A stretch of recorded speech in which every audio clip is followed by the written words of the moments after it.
anybody in India who can henceforth say, break the Rama Setu. If anyone says,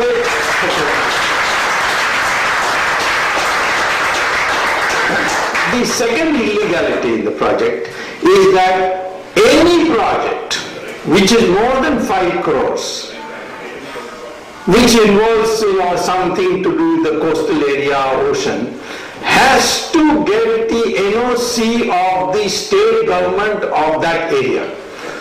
And in this case it is Tamil Nadu. So in 2005 the state government was headed by Jayalalitha, and the central government asked for NOC.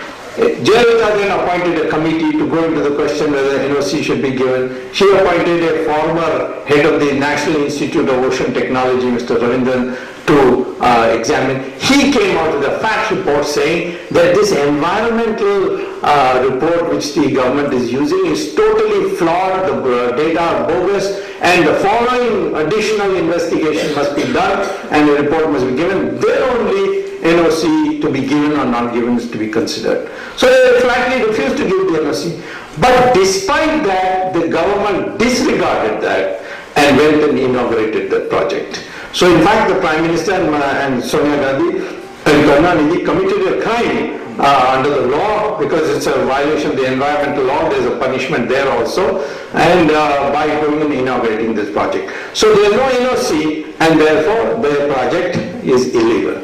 Third thing is that you require NOC also from the Maritime Board as well as the Coast Guard on the security angle. They never got that. They didn't even apply for it. And they went ahead and... So this is the third illegality. Fourth, they rule the country. Yeah, they rule the country. You allow them to rule the country also. So the fourth thing is that since the route is just on the border between India and Sri Lanka, that is the medial line in the ocean, therefore there is a UN law of the sea 1968 which says that where such projects are taken, there should be a joint determination of the environmental consequences by that project. India has never consulted Sri Lanka, and therefore the Sri Lankan government has been beyond writing letters to the government of India saying please do a joint inspection with us. They have not done it. Sri Lanka has the power to go to the International Court of Justice in Hague and ask the International Court of Justice in Hague to appoint a third-party investigator of the environmental sustainability of the project. The Sri Lankan governments have not done it. The High Commissioner wrote me a letter which I read out in court saying that so far we have not done it, but when we lose hope, we shall certainly do it. So I told the court that even if you give clearance, the Sri Lankan government is going to go to the court and there will be an immediate stay from the International Court of Justice. So the 4 illegalities are there. And what a disregard of the law by the government of India has taken place. And what for? So that Rama Setu can be broken. And this mentality, one has to understand why. They say it's a mythical thing, or it is a man-made thing. Well, you haven't done an investigation, how do you know? Tomorrow you do an investigation, you may find out that in fact it is not mythical, it is a reality. For example, for 150 years the Englishman was making fun of the Vedas, saying it is all bogus because Vedas are full of prayers to Saraswati river. And there is no Saraswati river. In fact, Ganga references are very few in Veda. The Saraswati references are maximum. And it's a very Saraswati river. There is no Saraswati river. So maybe Veda is written somewhere else and it is not part of India and all that. The Englishman played havoc with this.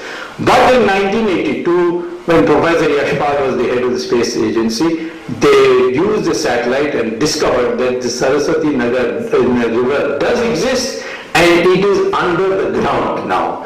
For a variety of geological reasons, it has gone underground. And so today, nobody will say that Saraswati river is a mythical river. It does exist and it is underground. Similarly, Dwarka, Krishna's Dwarka, where is it? The Englishman used to say that the Mahabharata is a bogus thing. Where is this Dwarka where Krishna was supposed to have been the Raja and all that? And there is no sign of that kind of civilization. Harappa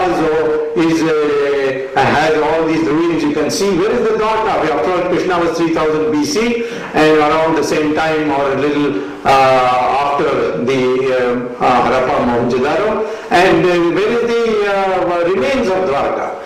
But Dr. S.R. Rao, the Director General Archaeological Survey of India, with his team did 5 years of research underwater. In 1995 discovered that Dwarka does exist as a whole city, but all under the sea, because there was an earthquake in year 12 AD, and which brought the whole Dwarka under the ocean. And now the government of India has given 1,000 crores to the Archaeological Survey of India to lift all the remains of Dwarka and put it in a museum, and they are going to call it Krishna Nagar Dwarka and show it to the whole world. So Dwarka till yesterday Dwarka was mythical, and today science has proved to be real. How do we know that this Rama Setu, once you have an investigation, will not turn out to be man-made, and therefore it is man-made? Obviously it was made in the time of Ramayana. And therefore we have to look at it. Karunanidhi's insistence, and in my opinion Sonia Gandhi's insistence also, she is also very determined. The Prime Minister, who is a friend of mine for 40 years, you know that he is a very good man, very honest man, very educated man, but he was born without a spinal cord, so therefore he is not able to take a stand. But privately he tells me where the pressures are coming from, and both these people are insistent that the Rama Setu must be broken. Now I personally feel that we have to go into this question as to why this kind of why we are doing this kind of thing. Now I would say, therefore, economically also, and I will try to conclude after that, economically this project is a complete waste of money, because you will be making only losses. What is the argument for profit? That ships will come to Tuticorin, presently have to go around, they will spend 30 hours, more fuel, ship fuel will be spent, so make all the cost that will be saved if they go this way. They will save 30 hours, then that means so much fuel less, and therefore so much cost less, and 50% of that we will apply as tariff, and we will recover the cost of the project. This is what they are saying. Now, after all, first of all, which ships will be going through this channel?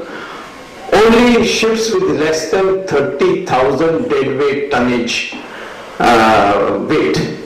Because the 12 feet furrow, deep furrow, is only sufficient for ships of the weight of 30,000 or less tonnage. So, what percentage of ships are less than 30,000 tonnage today? Only 5%. 95% of the ships are above 30,000. In fact, they are above 60,000. About 10 years ago, the number of ships in the world which had tonnage of 30,000 or less was 20%. It is now down to 5%, and I am told in another 10 years there will be 0%, because they are going for larger and larger ships. So 10 years hence you will not have any ships being able to go, except ships belonging to T.R. Balu's company, which are all less than 30,000, and boats belonging to LTT, which are also less than 30,000. This appears to be a project to help Mr. T.R. Balu to earn money, and perhaps the LTT to do its nefarious activities, because the DMK is a close ally of the LTT, and that's why it is being done. So that is one aspect. Second is, you say that the ships will save time by going through the channel. Take a ship coming from Mauritius, going to Calcutta. Will it use the Setu channel or go around Sri Lanka? Well, if it goes around Sri Lanka, then it will go at full speed, which is possible in open seas, and that is 12 knots, 14 knots per hour. Whereas if it comes to the Setu project, the project report itself says that it has to slow down to 4 knots or 5 knots. It cannot